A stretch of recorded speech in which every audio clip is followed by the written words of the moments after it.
Voici l'histoire d'un enfant qui surmonte sa peur intérieure.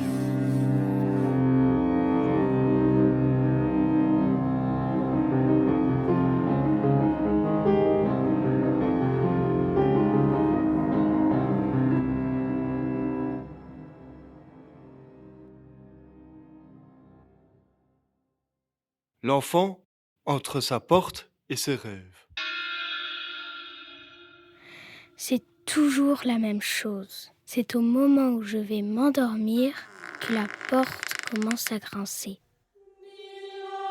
Regarde, sur le plafond, la lumière se déplace. La porte n'en finit pas de grincer. J'en parle à Nicolas au petit déjeuner. Alors gentiment, il m'a dit que nous nous en occuperons le soir même. Ensemble, nous y allons.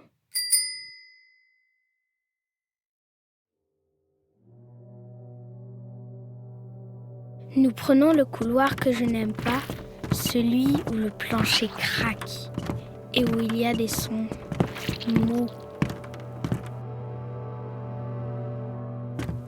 J'étouffe un peu dans ce couloir. Mais avec Nicolas, ça va. Nicolas a pris avec lui quelques outils et comme il fait toujours, il les a emballés dans un vieux torchon sale. Il regarde la porte, ouverte, fermée, ouverte, fermée. Alors, il s'accroupit et ouvre le torchon. Il prend une petite bouteille en métal et un tournevis. Il met un peu d'huile sur les gonds, dans la serrure et sur la petite pièce en fer en forme de bec.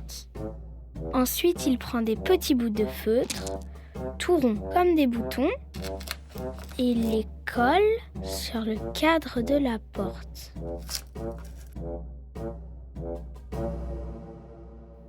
Quand tout est fini, il me demande d'essayer. Je prends la poignée dans ma main,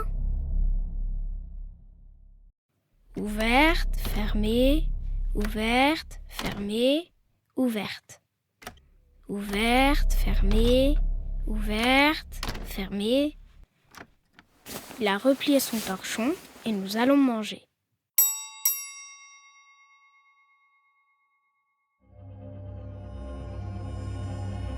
Mais, le soir, alors, parce que je ne veux pas aller dans le couloir, noir et proche, trop proche.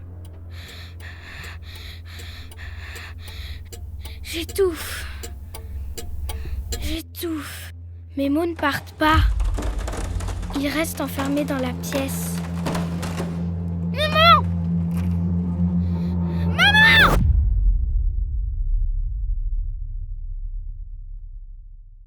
Je suis en larmes quand Nicolas arrive. Je lui dis que la porte grince. Comme il est tard et qu'il n'a pas beaucoup dormi, Nicolas se fâche.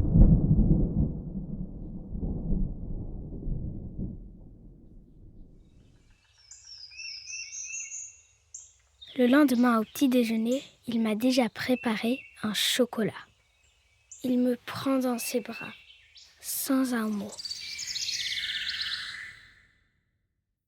À la radio, dans la cuisine, la gentille dame annonce qu'aujourd'hui, il y aura un grand soleil. Cette nuit-là, je ne veux pas réveiller Nicolas. Comme la porte grince, je me réveille et je me lève. Mais ce n'est pas la porte. C'est mon lit. Il y a quelque chose qui grince. Sous mon lit, une porte. Alors, je me faufile entre les jouets qui traînent. J'ouvre cette porte doucement et je me glisse dans la petite ouverture.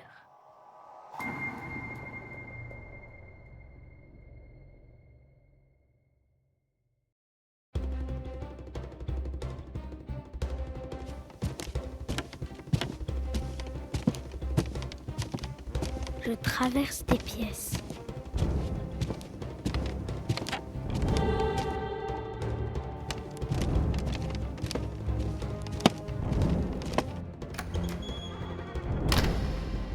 Je traverse des plaines où la terre est humide et où le vent souffle.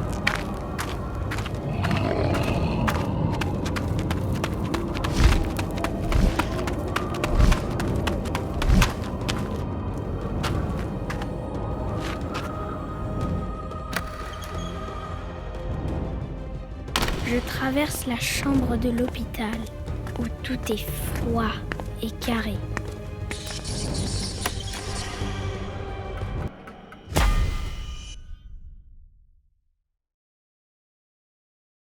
Maman?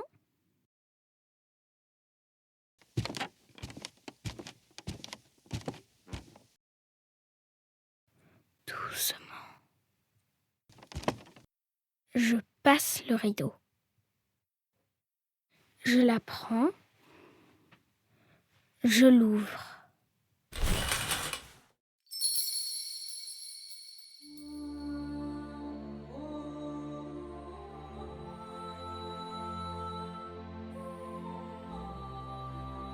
Le son du papier est si doux.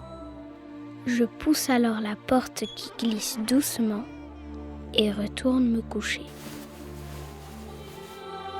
Les lumières glissent sur le plafond.